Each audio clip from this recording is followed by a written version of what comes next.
Buenos días a todos. Hola, hola, ¿cómo estáis? Tercer día ya de este Cyberworld 2025, esta quinta edición del Congreso de Seguridad Digital y Ciberinteligencia en esta Escuela Nacional de Policía en Ávila. Esperamos que hayáis disfrutado estos 2 días que hemos podido disfrutar atrás y ahora nos encaminamos al último y tenemos muchísimo por delante.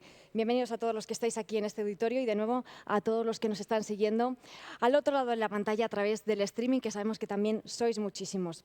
Tenemos una mañana muy interesante con muchísimo contenido, así que lo vamos a disfrutar y lo vamos a aprovechar muchísimo, al máximo todo lo que queda en esta edición de Cyberworld. Y vamos a empezar rápidamente con uno de los platos fuertes que tenemos esta mañana. Es un honor de verdad contar con la siguiente ponente que nos va a acompañar en este Cyberworld, porque vamos a disfrutar aquí en este escenario de una de las mayores expertas en inteligencia artificial a nivel mundial. Ella es la responsable de formación de Machine Learning y de Big Data en Google. Trabaja con un objetivo muy claro y es explicarnos cómo la tecnología y en concreto la inteligencia artificial está aquí para hacernos la vida mejor, para resolver nuestros problemas. Sobre todo, los grandes problemas de la sociedad. Con su carácter, con su perseverancia, estoy segura de que lo va a lograr. Y además viene con una invitada muy especial que se llama Olivia. Con todos nosotros, por favor, Conchita Díaz, un fuerte aplauso para ella. Muchísimas gracias. Bienvenida. Gracias. Un placer tenerte aquí. Un placer. Y a Olivia, por supuesto. Por todo supuesto. tuyo. Buenos días a todos. Estoy súper contenta de estar hoy aquí con todos vosotros y también Olivia. En nada se relajará. De pronto está un poquito asustada. En nada va a estar ya mucho más tranquila. Mirad, os van a hablar mucho hoy de inteligencia artificial y de todos los problemas que puede llevar el mal uso de la inteligencia artificial. Pero yo vengo aquí para hablaros de algo todo lo contrario. Quiero hablaros de la parte positiva, de cómo la inteligencia artificial nos puede ayudar a resolver los problemas más grandes que nos encontramos a día de hoy en la sociedad. Mirad, yo siempre al principio le cambio el nombre. Hollywood nos ha hecho muchísimo daño.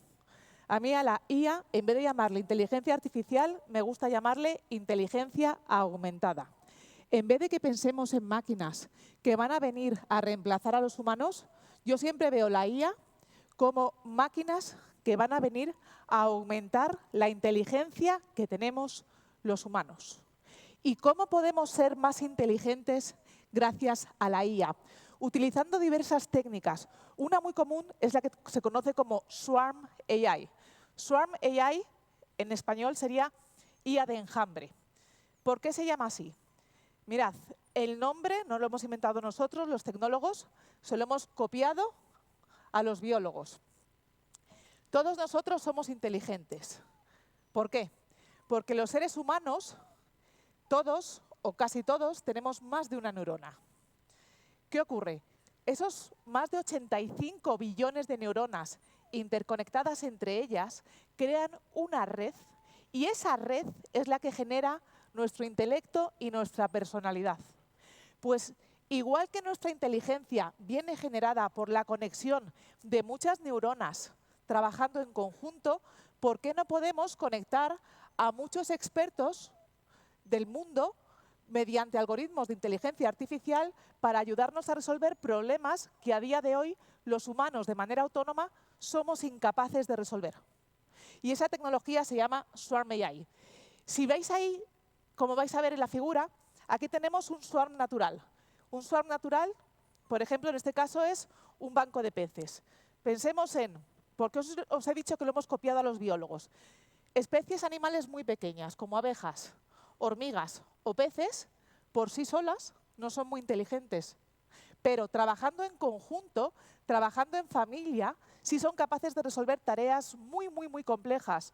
La principal, ¿cuál es? Garantizar su supervivencia. Ahí vemos un banco de peces. En un banco de peces tenemos a todos los peces nadando perfectamente, acompasados y sincronizados entre ellos. ¿Para qué? Porque si de pronto aparece un depredador, el depredador va a pensar que ellos son aún más grandes que el depredador y va a huir el depredador y van a salvar su vida. Pues igual que aquí tenemos un swarm natural, aquí tenemos un swarm artificial. Se hace una pregunta muy compleja a un montón de expertos repartidos por todo el mundo. Cada uno de esos imanes representa a una persona en el mundo. Según se hace la pregunta, según los expertos van contestando a esas preguntas, van generando con su imán una fuerza para mover ese vaso a una respuesta en concreta. Cada una de las aristas es una respuesta distinta a un problema común que se les ha presentado. No quiero que penséis que es hacer una pregunta al grupo de expertos, cada uno da sus respuestas y se coge la mayoría de los votos. No es eso. Es crear una inteligencia de orden superior.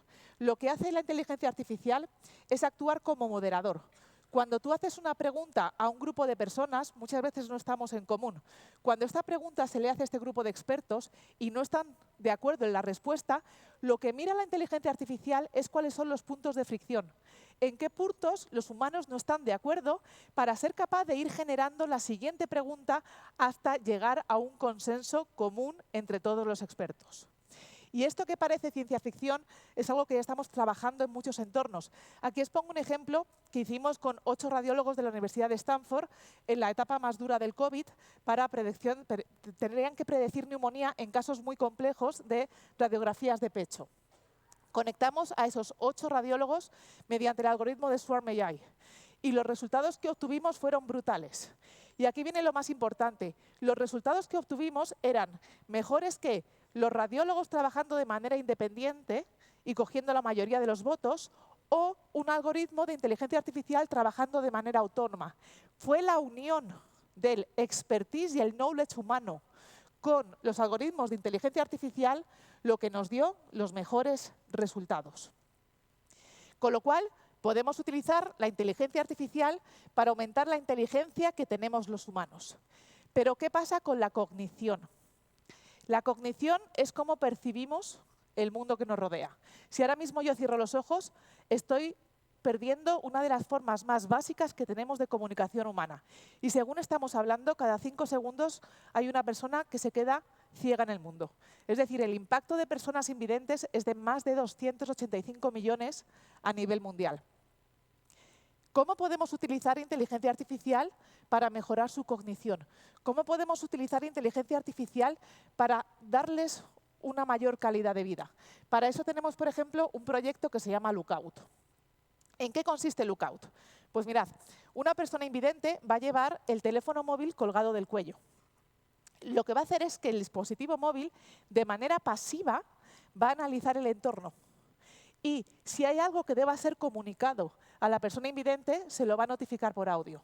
Es decir, si yo soy invidente y entro en esta sala, me va a indicar dónde tengo las escaleras, me va a indicar si el aforo ya está lleno o no. Si hay algún cartel que deba ser leído, me lo va a leer. Al final del día es dotarles de un mayor grado de independencia para hacerles la vida un poquito más fácil. De hecho, dejadme simplemente que os muestre un vídeo muy cortito que grabamos en San Francisco con Maya y Judith. Son 2 mujeres invidentes que están utilizando Lookout en su día a día y nos están ayudando a mejorar muchísimo la tecnología para personas ciegas.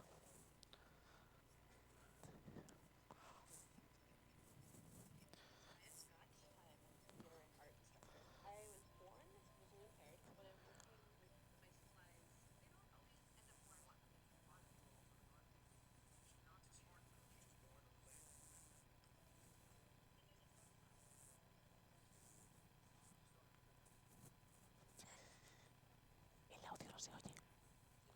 Sí.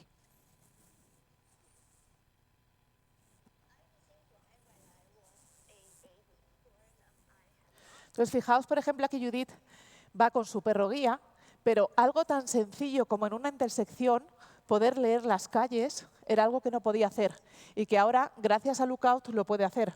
O cuando llega a una parada de autobús, por ejemplo, toda la información relativa al traslado la va a poder leer. Maya es artista digital. Ella pinta, ella hace escultura, ella hace arquitectura. Entonces, en su vida diaria está utilizando siempre Lookout para que le ayude a reconocer todo lo que tiene alrededor y darle un mayor grado de independencia. Y esto, que es algo muy sencillo, nos dijo Judith, nos cuesta mucho a la gente que somos invidentes hacer fotocopias, porque la cantidad de máquinas fotocopiadoras con Braille es muy pequeña. Y hacer una fotocopia, me decía, yo no sé si tengo puesto el papel la posición correcta, incorrecta, no sé dónde tengo que tocar, con lo cual simplemente algo tan sencillo como hacer una fotocopia, que a nosotros nos parece algo completamente banal, para ella era un problema, que ahora con tecnología como Lookout la puede resolver. Entonces, simplemente es, como os digo, intentar dotarles de un mayor grado de independencia en su vida diaria. Entonces, vemos que puede aumentar la cognición, es decir, que puede aumentar o puede ayudar a personas invidentes. Pero, ¿qué pasa con las personas que somos videntes? ¿Qué pasa con nosotros, las personas que sí vemos? El ser humano siempre quiere ver lo que no puede ver. Hemos inventado el microscopio para ver cosas pequeñas y hemos inventado el telescopio para ser capaces de ver cosas que están muy lejos. Si pensamos en la visión humana es un campo súper restringido. Por ejemplo, simplemente en esta figura os pongo lo que vemos nosotros con lo que ve un pájaro. Los pájaros son capaces de ver radiaciones ultravioletas por campos electromagnéticos que nosotros como humanos no percibimos. Es decir, que nuestra visión es muy limitada. Tenemos un rango de visión muy estrecho. ¿Cómo podemos utilizar inteligencia artificial para ayudarnos? Pues os enseño un proyecto que hemos hecho en el Amazonas. Ahora mismo, si veis aquí, ¿veis algún problema? Hay una especie súper venenosa de serpiente. Un simple mordisco de esa serpiente te mata. Y hay gente que tiene que trabajar en esas áreas. ¿Qué hemos hecho? Simplemente dotar en el casco de las personas que tienen que trabajar en esa área inteligencia artificial que haga reconocimiento de imagen, porque es capaz de reconocer imagen de una manera mucho más rápida y precisa que nosotros, y así salvarles la vida. Con lo cual, veis que puede aumentar nuestra inteligencia y puede aumentar nuestra cognición. Al final del día es aumentar las capacidades que tenemos los humanos. Y por eso yo os digo que yo creo que los problemas más grandes que tenemos a día de hoy como sociedad los vamos a poder resolver con inteligencia artificial. Por eso dejadme que os hable de un proyecto maravilloso que se llama AI for Social Good. AI for Social Good son todos los proyectos que tenemos de inteligencia artificial con organizaciones non-profit, siguiendo todos los pautas o estrategias de sostenibilidad dictadas por Naciones Unidas. Entonces, os voy a contar una serie de proyectos en los que estamos trabajando. Primero, si hablamos del conocimiento científico. El conocimiento científico se está acelerando de manera exponencial y esta aceleración, este crecimiento, hubiera sido completamente imposible sin inteligencia artificial. Y os voy a poner una serie de ejemplos. Mirad, esa cosa rara que veis ahí es una proteína. Las proteínas son moléculas superesenciales para la vida humana. Las proteínas dirigen un montón de nuestras funcionalidades. Por ejemplo, todos los procesos químicos dentro de nuestro organismo están regulados por las proteínas. De manera que poder descifrar las entrañas de una proteína es algo fundamental. Las proteínas se generan por cadenas de aminoácidos y la funcionalidad de una proteína viene dictaminada por cómo se pliega, por la estructura 3D que genera ese pliegue de aminoácidos. Hasta hace muy poquito tiempo, para poder desentrañar la estructura tridimensional de una única proteína, hacía falta 4 años de doctorado de una persona trabajando e investigando cómo era el pliegue de una única proteína. Hoy en día, gracias a la inteligencia artificial, podemos analizar el pliegue y la estructura de 200 millones de proteínas. Es decir, a la hora de pensar en acelerar el conocimiento científico para medicamentos personalizados y medicamentos diana, esto ha sido un boom. Esto ha sido algo que está sirviendo y utilizándose por millones y millones de investigadores a nivel mundial, porque, por supuesto, es público, para que todos los investigadores puedan utilizarlo. Pero es que ya sacamos el año pasado AlphaFold 3, donde no solamente somos capaces de identificar la estructura 3D de una proteína, sino también de otras biomoléculas, como por ejemplo los ligandos o el RNA. Saber eso es vital. ¿Para qué? Para hacer medicamentos diana. De manera que si tú tienes una célula dañada y esa célula se ataca con radioterapia o quimioterapia, que solamente afecte a la parte dañada y nunca matemos células vivas. O, por ejemplo, también esta tecnología como AlphaFold nos está permitiendo crear enzimas que nos sirvan para destruir plásticos de un solo uso. Sabéis que los plásticos de un solo uso tardan muchísimos años en biodegradarse. Pues ahora hemos creado unas enzimas que destruyen instantáneamente esos materiales. Si pensamos en los avances que hemos hecho en los estudios genómicos, el genoma humano es todo el conjunto de los genes de nuestro organismo. Y si pensamos en un gen es un fragmento de nuestro ADN. No os preocupéis que no os voy a dar una clase de biología, pero simplemente el ADN va a definir mi color de pelo, va a definir mi color de ojos, pero también la salud de mi corazón, la salud de mi cerebro. Si pensamos en el ADN, para mí el ADN es un libro gigantesco de recetas. Si tú coges un libro completo de recetas, eso sería el ADN. Si vemos una receta en particular, eso es un gen. Y los genes están compuestos por un alfabeto con 4 letras, que se llaman A, T, C y G, que son bases nitrogenadas. Olvidaros lo que os he dicho. En función de cómo esas 4 letras se combinan, tú creas un plato u otro. En función de cómo sigas la receta, vas a generarme un plato más rico o menos rico. Pues todo ese conjunto es el genoma de una persona, que define todas las características de su ser. Hasta hace menos de 5 años, solamente se contaba con un único genoma de referencia. ¿Por qué? Porque un genoma humano completo no es un libro de recetas, son un montón de enciclopedias. Es algo muy costoso a nivel computacional de obtener.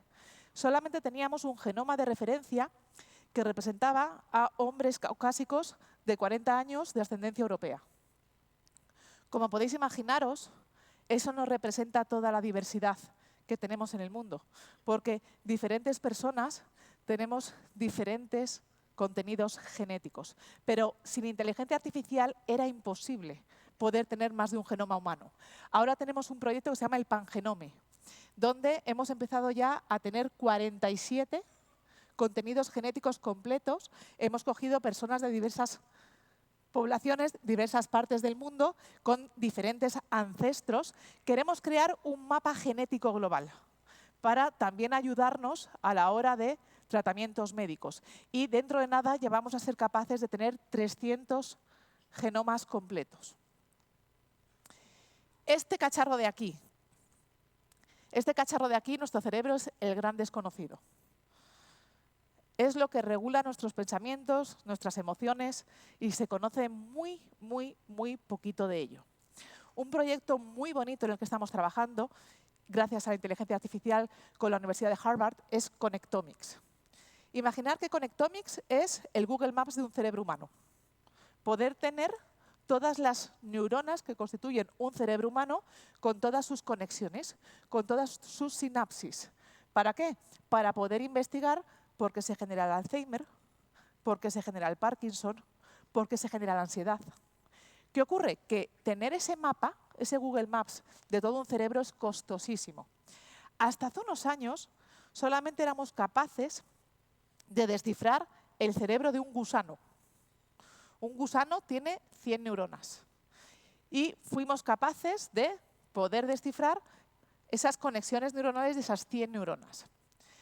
Nos costó más de 10 años el poder descifrar el cerebro de un insecto que se llama la mosca de la fruta, que veis ahí, que tiene 100.000 neuronas. Pero fijaos que lo acabamos en el 2023. Solo 100.000 neuronas.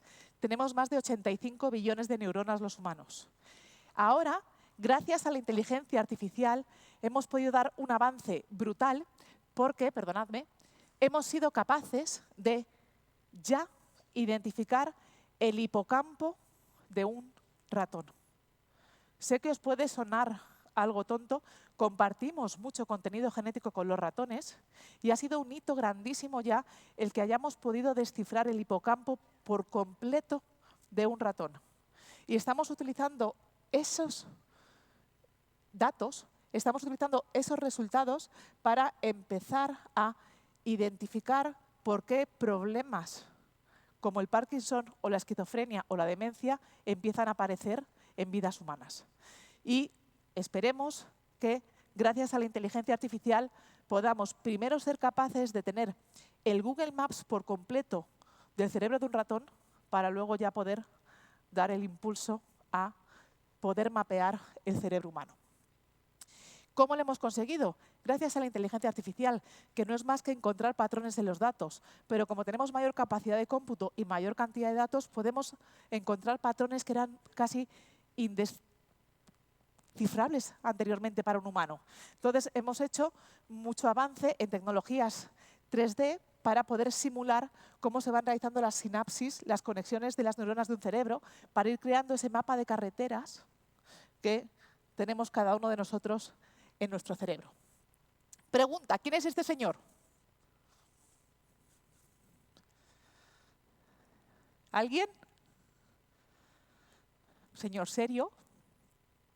Este señor es Thomas Edison. Thomas Edison fue un inventor maravilloso. Todo el mundo conoce a Thomas Edison por la bombilla, pero Thomas Edison inventó un montón de cosas. Dentro de todo lo que inventó Thomas Edison, una de las cosas que inventó fue el fonógrafo. El fonógrafo fue el primer dispositivo de reproducción musical magnético. Es decir, que probablemente, gracias a él, a día de hoy, podemos estar escuchando música. ¿Sabéis lo más fuerte de todo? El señor que inventó el fonógrafo era sordo.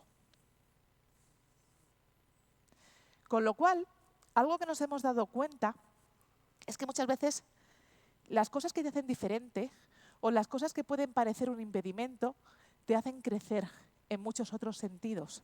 Y es algo que nos está sirviendo mucho para avanzar en la investigación, para mejorar la vida de personas con problemas de accesibilidad o algún tipo de discapacidad. Por ejemplo, aquí os muestro a Dimitri. Dimitri es matemático, trabaja en Google y Dimitri nació completamente sordo y a la hora de hablar es muy difícil entender a Dimitri. De hecho, si pensamos en la cantidad de personas que no tienen una adicción perfecta a día de hoy, es muy grande, porque como os digo, enfermedades como el Parkinson afecta mucho a la adicción, a tu manera de hablar. Y estamos hoy en día siempre trabajando con asistentes, el OK Google y otros asistentes. ¿Qué ocurre? Que estos asistentes solamente son capaces de identificarte si tú tienes una adicción perfecta. De hecho, mirad, aquí os pongo a Dimitri hablando con el asistente de Google y vais a ver que la traducción que hace el asistente es francamente mala. Dejadme que os ponga aquí el vídeo. Dimitri está hablando con el asistente genérico. Ahí os pongo lo que está queriendo decir, pero vais a ver que lo que detecta por sí solo el algoritmo no es bueno. La traducción no es muy buena. Entonces, ¿qué hicimos? Dimitri, we need you. Dimitri, te necesitamos. Y pusimos a Dimitri horas y horas a hablar. ¿Para qué? Para que creáramos un algoritmo que fuera capaz de identificar los patrones de habla de Dimitri. De manera que una vez que ya fuimos capaces de identificar los patrones de habla de Dimitri, ahora vais a ver aquí que os pongo una comparativa. En este lado es el genérico de Google y en la derecha es el que mejoramos gracias a Dimitri. Vais a ver que el genérico no es capaz de capturar bien el mensaje que dice Dimitri, sin embargo, el de la derecha, que es el entrenado por él, perfectamente es capaz de entender lo que dice Dimitri. Pero fijaos, la voz no es la única forma de comunicación humana. Hay gente que ni siquiera puede hablar. Tenemos aquí a Steve. Steve es arquitecto y Steve tiene esclerosis múltiple. Ya está en un estado muy avanzado y pensamos cómo podíamos mejorar un poquito la calidad de vida de Steve. Entonces lo que hicimos fue, Steve solamente es capaz de hacer sonidos muy sutiles o es capaz de hacer muy pequeñitas muecas con la cara. Entonces lo que hicimos fue entrenar un modelo de inteligencia artificial para que en función de pequeños sonidos emitidos por Dimitri o pequeñas muecas, eso significara necesito ayuda, eso significara te quiero, eso significara estoy contento. De manera que lo que hicimos fue crear un algoritmo para que lo pudiera directamente entrenar Dimitri desde su ordenador. Desde su pantalla, Dimitri iba haciendo las diferentes muecas y sonidos para entrenar el modelo, de manera que una vez que ya teníamos entrenado ese modelo, además, en función de esas muecas o patrones de Steve, eso activaba otros dispositivos para hacer otras acciones. Entonces, aquí simplemente es Steve haciendo pequeños sonidos y llamando al asistente de Google para que le cuente un chiste que es espantoso, o, por ejemplo, llamando al ascensor para que venga a su planta. A nivel salud, algo que también considero que es muy bonito y muy importante. ¿Alguno de vosotros sois diabéticos? Y los que no sois diabéticos, ¿conocéis a alguien diabético? La diabetes está creciendo de manera exponencial. Ya no solo diabetes de tipo 1, sino diabetes de tipo 2. Cuando tú eres diabético, hay una enfermedad muy común que se llama retinopatía diabética. Y si tú tienes retinopatía diabética, puedes perder completamente la visión.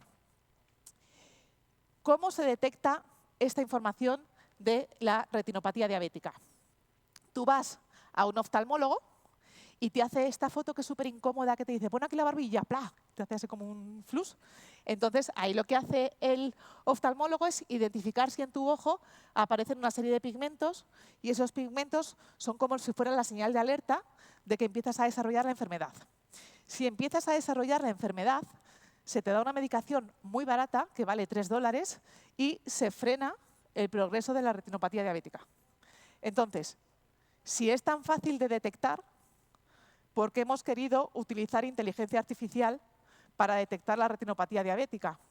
Porque nosotros vivimos en el primer mundo y para nosotros ir a un oftalmólogo es algo muy sencillo.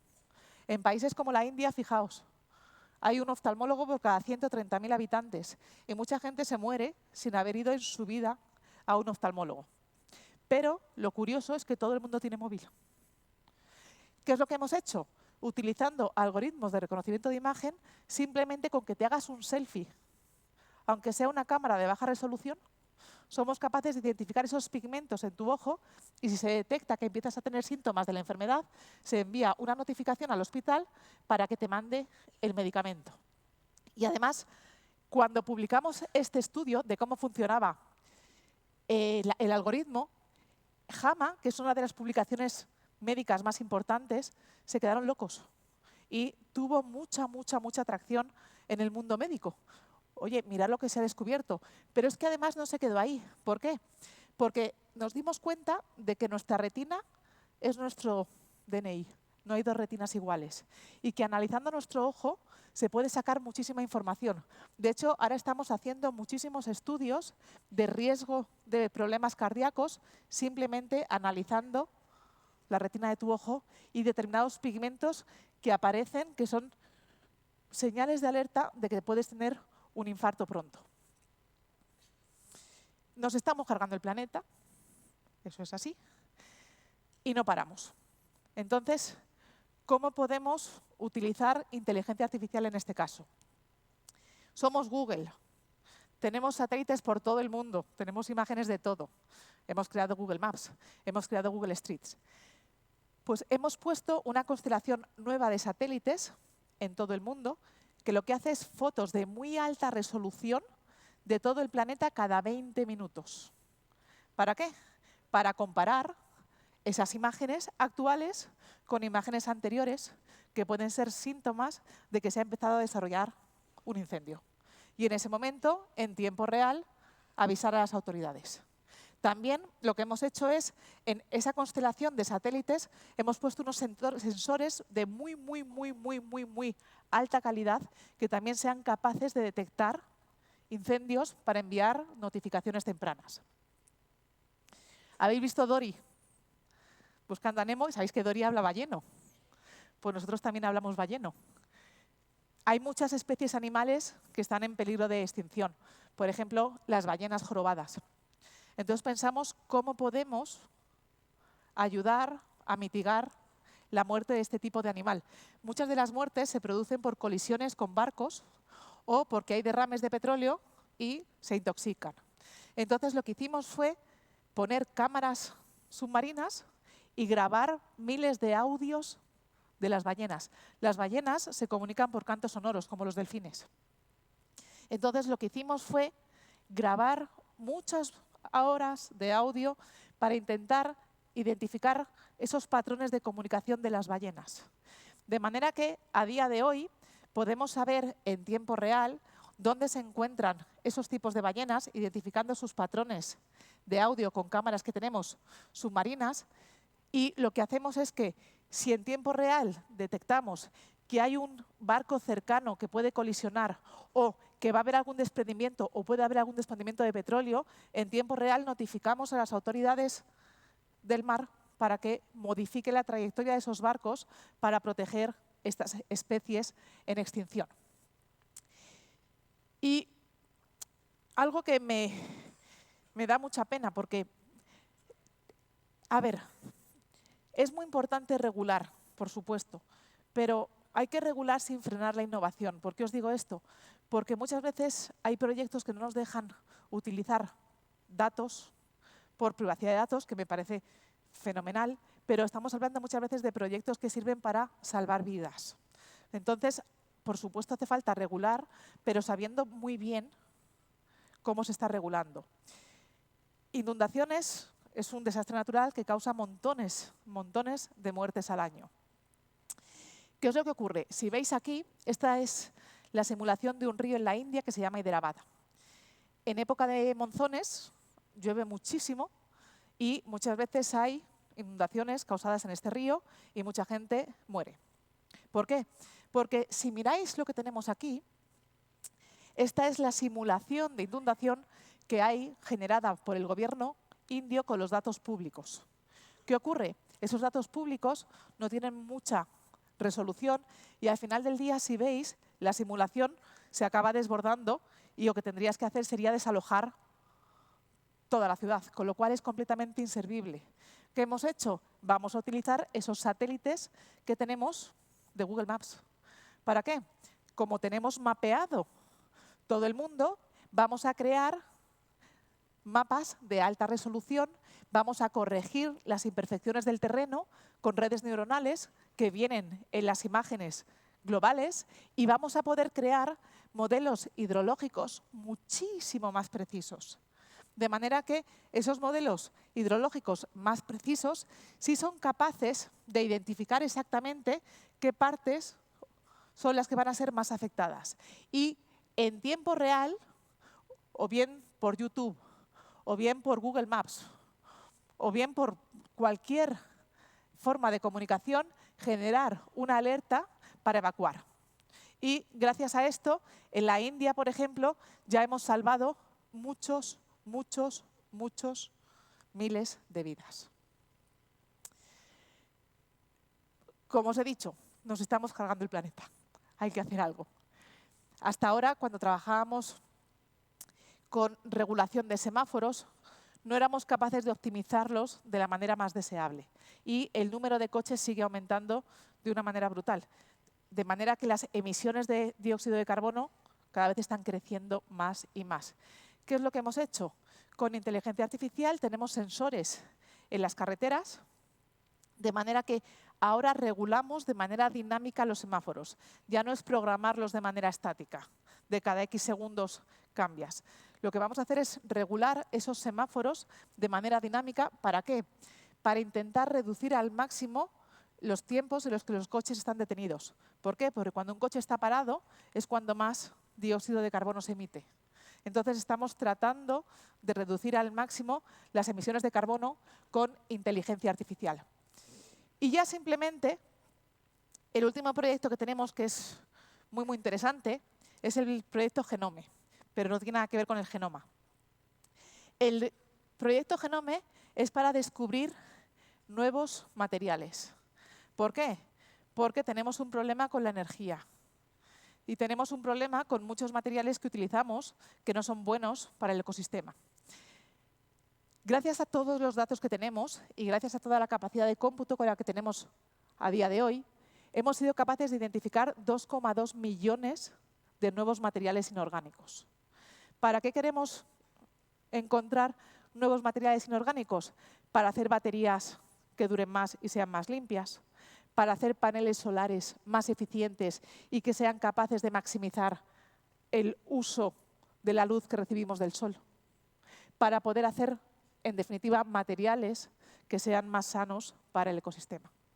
Con lo cual, dejadme simplemente que termine diciendo que la inteligencia artificial, mal usada, puede ser muy peligrosa. Y hoy tenéis y lleváis 3 días escuchando muchísimas cosas y muchísimos tips y muchas ideas de cómo utilizarla de manera segura y de cómo prevenir los riesgos que podemos tener gracias a la inteligencia artificial. Pero la inteligencia artificial bien usada nos puede ayudar a resolver los problemas más grandes que nos encontramos a día de hoy como sociedad. Entonces, siempre me gusta intentar no demonizar la inteligencia artificial, porque, como os digo, la podemos utilizar mucho para hacer el bien. Así que os necesitamos a todos vosotros que trabajéis con nosotros para seguir trabajando en estos proyectos. Así que muchísimas gracias. ¡Ay! ¿Qué te dicen?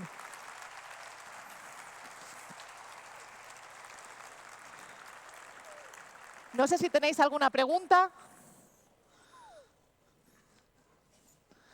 Os he dejado fritos.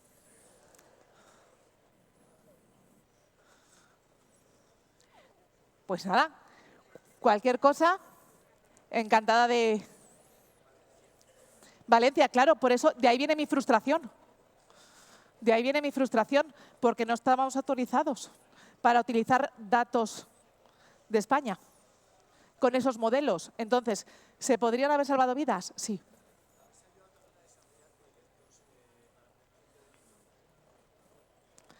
Pero es que esos todavía no los puedo comentar públicamente. Pero para coger a los malos, que sepáis que tenemos proyectos muy chulos que aún no puedo hablar públicamente, pero el año que viene, si me invitan, espero que ya sean públicos y contároslo, porque en toda la parte de cibercrimen estamos haciendo avances que nos tiene a todo el mundo súper sorprendidos. Muchísimas gracias. Gracias. Bueno, un placer. Muchísimas gracias a las dos. De verdad que espero que podáis volver el año que viene, porque nos has dejado pues con muchas cosas que queríamos saber. Sobre todo pues esa aplicación al cibercrimen, a la ciberseguridad, que desde luego podemos esperar mucho de la inteligencia artificial, ¿verdad? Muchísimo, muchísimo. ¿Crees que va a cambiar, no sé, un 180 grados? ¿Estamos hablando de un pequeño cambio o un cambio verdaderamente? Puede cambiar no 180, 360 grados. 360 grados en el ámbito de la ciberseguridad. Sí. Pero para ello es muy importante la colaboración que estamos teniendo con cuerpos de seguridad, más cuerpos legislativos, más abogados, más jueces, porque, por supuesto, algo súper fundamental en todos estos proyectos es la parte de privacidad de datos. Pero estamos teniendo avances muy grandes y para mí son muy prometedores. Eso es fantástico. Gracias por venir a contárnoslo. Además, siempre con esa visión positiva, de esperanza, de que viene aquí para cambiarnos la vida, pero para bien. Exacto. Pero, ojo, hay que hacerlo de manera ética y responsable. De ahí que sean tan importantes estos foros, estas charlas y la educación. Es muy importante para saber cómo hacer un buen uso de ella. En definitiva, todos tenemos parte de responsabilidad en esto, ¿verdad, Desde luego, no podemos delegarlo a los demás. Todos también formamos parte y tenemos que de añadir este movimiento ese granito de arena para conseguir el bien. Gracias, de verdad. Un placer. Gracias, Olivia.